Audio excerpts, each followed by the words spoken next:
ముందు వాళ్ళ పెళ్లి, తర్వాత మన పెళ్లి. ఓకేనా? ఓకే.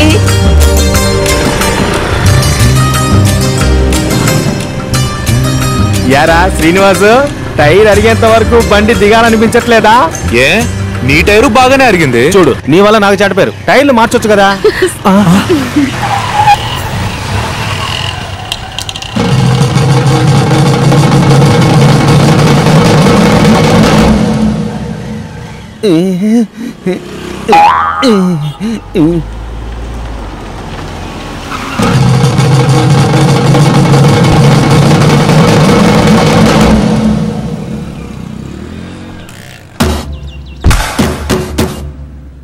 మావా, ఈయనెవర్రా?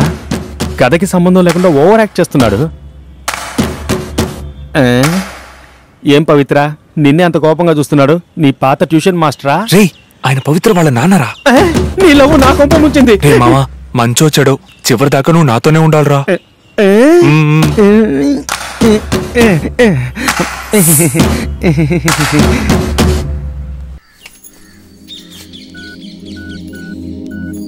యశోదమ్మా, నీ కొడుకు ఫోన్ చేసి హైదరాబాద్ నుంచి రమ్మను. ఓ మంచి సంబంధం దొరికింది, అన్ని సవ్యంగా అనుకూలిస్తే పెళ్లి చేసేద్దాం. అలాగేనండి. నీ కూతురు హైదరాబాద్ అని పెళ్లి చేసుకుని ఇంటికి వచ్చినట్టు వీడు హైదరాబాద్ అమ్మాయిని చేసుకుని ఇంటికి తెస్తాడేమో. అబ్బాయి అలా చేయడండి. అదే నేను కోరుకునేది.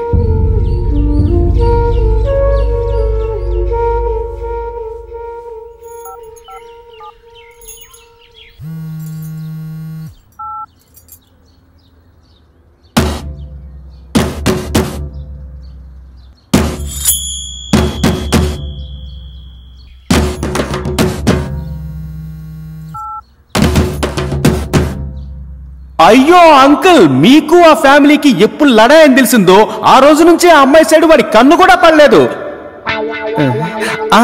బాత్రూమ్ వెళ్ళి లైట్ ఆఫ్ చేయకుండా వచ్చాను, నేను వెళ్ళి ఆఫ్ చేసి వస్తా. ఇక్కడ నుంచి ఎవ్వరు వెళ్ళకూడదు.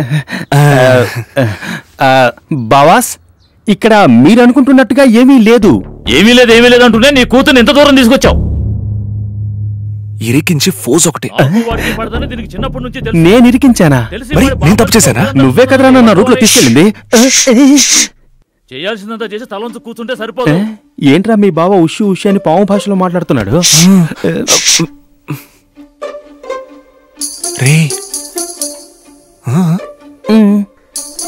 కలిసి బైక్ లో తిరిగేంతగా అంత పరిచయం నీకు అతనితో ఎలా పెరిగింది? ఇటు చూడు పవిత్ర, ఇటు చూడు.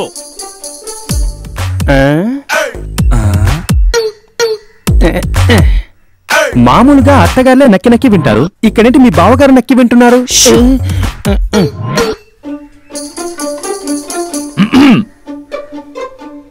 నేనేం ప్రేమకు వ్యతిరేకిని కాదు. అలాంటి వాడినైతే నేను చదువుకునే రోజుల్లో ప్రేమ వద్దిల్లాలి అని నినాదాలు చేసేవాడిని కాదు. వీధిని పోయే ఓ కుక్కను చూపించి, నాన్న నాకది నచ్చింది చేసుకుంటానని చెప్పు. నేనెంత కష్టపడైనా ఆ కుక్కను మనిషిని చేసి నీకు ఇచ్చి పెళ్లి చేస్తాను. అంతేగాని ఎదురింటి కుక్క బావమది నచ్చాడని మాత్రం చెప్పొద్దు. అందుకు నేను సుతరాము ఒప్పుకోను. వారికి నాకు ఏమన్నా నిన్న మొన్నటి పగ, 20 ఏళ్ల పగ వెంటనే చల్లారుతుందా? నేను బతుకున్నంత వరకు చల్లారదు. ఒకవేళ నా ప్రమేయం లేకుండా ఏమైనా చేద్దాం అనుకుంటున్నావా? అబ్బే, అలాంటిదేం లేదండి. ఇలా చూడు, అలాంటిదేమన్నా ఉన్నా దానికి నేను ఒప్పుకోను. బాబాస్, దోశ పని మీద నీళ్లు జల్లినట్టు ఊరికే ఉస్సు ఉస్సు అనకండే. యాక్చువల్ గా ఈ ఫ్యామిలీకి ఆ ఫ్యామిలీకి మధ్య గొడవ ఏంటి? అది మా నాన్నగారిని అడగాలి. ఇంతోటి కథ తెలుసుకోవడానికి నేను మీ నాన్న దగ్గరికి వెళ్ళాలా? మీరు చెప్పకూడదా, నేను వినకూడదా? అదంతా నాకు తెలీదు. మా నాన్నకి ఆయనకి మధ్య గొడవ. ఆ గొడవే చెప్పండి బాబాస్. అన్నదమ్ముల మధ్య అనేక ఉంటాయి.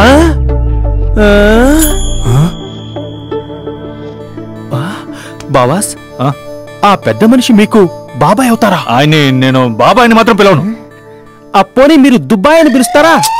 మరేంటండే, గొడవేంటో చెప్పకుండా నాకెట్టా తెలుస్తుంది? అది నేను 7వ క్లాస్ చదివేటప్పుడు జరిగింది. అప్పుడు నా వయసు 12. 7వ క్లాస్ అప్పుడు ఎవ్వరికైనా 12 ఏళ్లే. మ్యాటర్ చెప్పండి. ఒకరోజు జామెట్రీ బాక్స్ కొనడానికి మా నాన్న డబ్బులు ఇవ్వలేదు. సర్లే, బాబాయే కదా, ఆ మాత్రం ఇవ్వకపోతారని వెళ్ళి 20 రూపాయలు అడిగాను. 20 రూపాయల ఇచ్చారా? ఆ, తీసుకునేప్పుడు కాళ్ళు పట్టుకుని బతిమాలుతూ మరీ చెప్పాను, బాబాయ్ మీకు మీకు ఎన్ని గొడవలైనా ఉండొచ్చు, నేను మీ దగ్గర డబ్బులు తీసుకున్న విషయాన్ని నాన్నకి చెప్పద్దు అని. తీసుకుని 2 రోజులు కాలేదు, అన్నదమ్ముల గొడవలో నడ్డి రోడ్లో నా పరువు తీసేశారు.